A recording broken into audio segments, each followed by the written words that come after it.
Hey everyone, we yesterday went over how to find m, which would be the slope of the line representing a linear function, or the rate of change. It could also stand for the common difference of an arithmetic sequence, right? So we figured out how to find m, the slope or the rate of change. Today we want to work on how to find b in our linear equation, right? Remember, the line that we use to model our linear functions is y equals mx plus b. We want to know how we can find b. So let's remember what b is. B is the y-intercept for 1, right? The y-intercept, right? If we have a line that we use to model a given linear relationship, right? Like this, what b is the y value. Whoops, let me align that better. B is the y value, right? Where the line intersects the y-axis, right? It's also the y value, or I should say the y coordinate,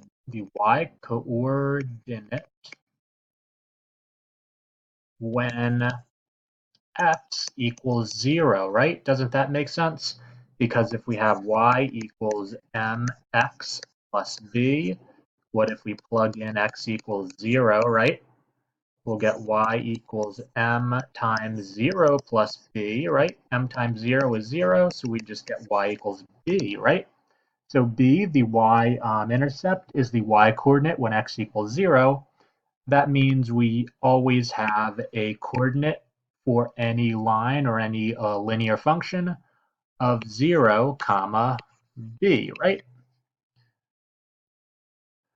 Okay, let's look at this scenario.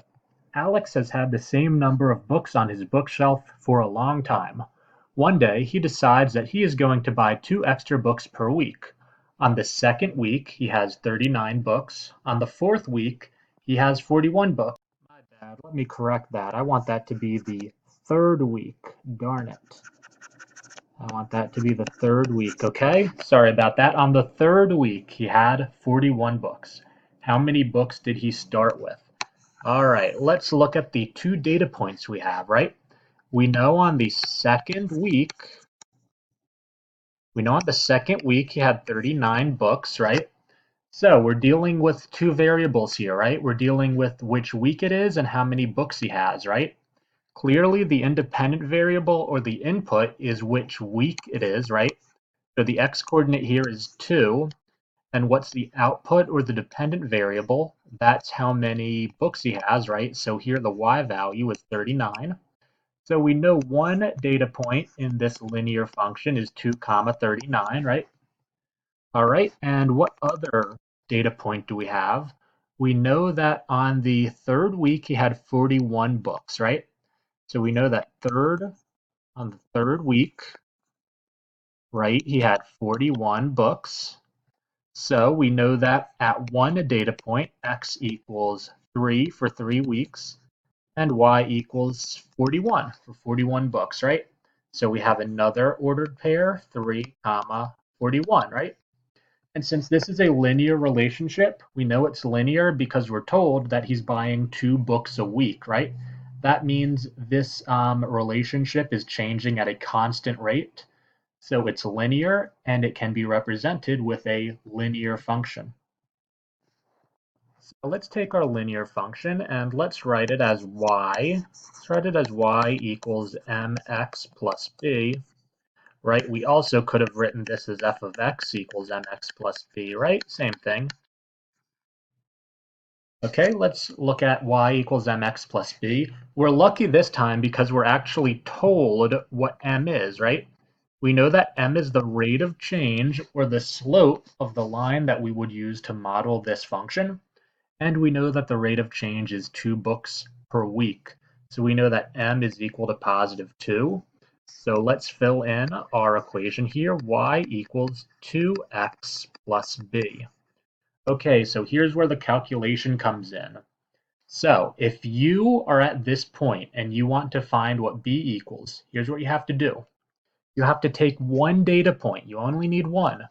Let's choose 2 comma 39. Okay, let's choose 2 comma 39 as our data point. And here's the calculation we're going to do to figure out what the value of b is. Okay, let me get my writing tool back. Okay, so we got y equals 2x plus b, right? So let's remember what y and x mean. Well, they mean the y coordinate and the x coordinate, right? So if we know we have one data point, 2 comma 39, we know we have one point of this function where x equals 2 and y equals 39, right?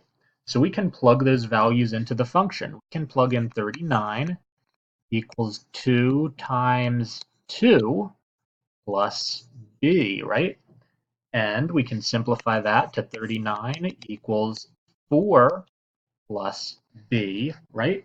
And what's this? This is just a pretty simple one-step equation, right? So we can subtract 4 on both sides, get b by itself, and it equals what? It equals 35. So b equals 35, right? So therefore, we can write our equation y equals 2x plus 35. And therefore, how many books did he start with? Well, that's going to be the y-intercept, or the initial value, and therefore he started with 35 books. Let's work a bit more with y-intercepts and initial values here, okay? Let's say we had a function f of x, and let's say it equaled 7x plus 3, okay? And let's say this function modeled a relationship, and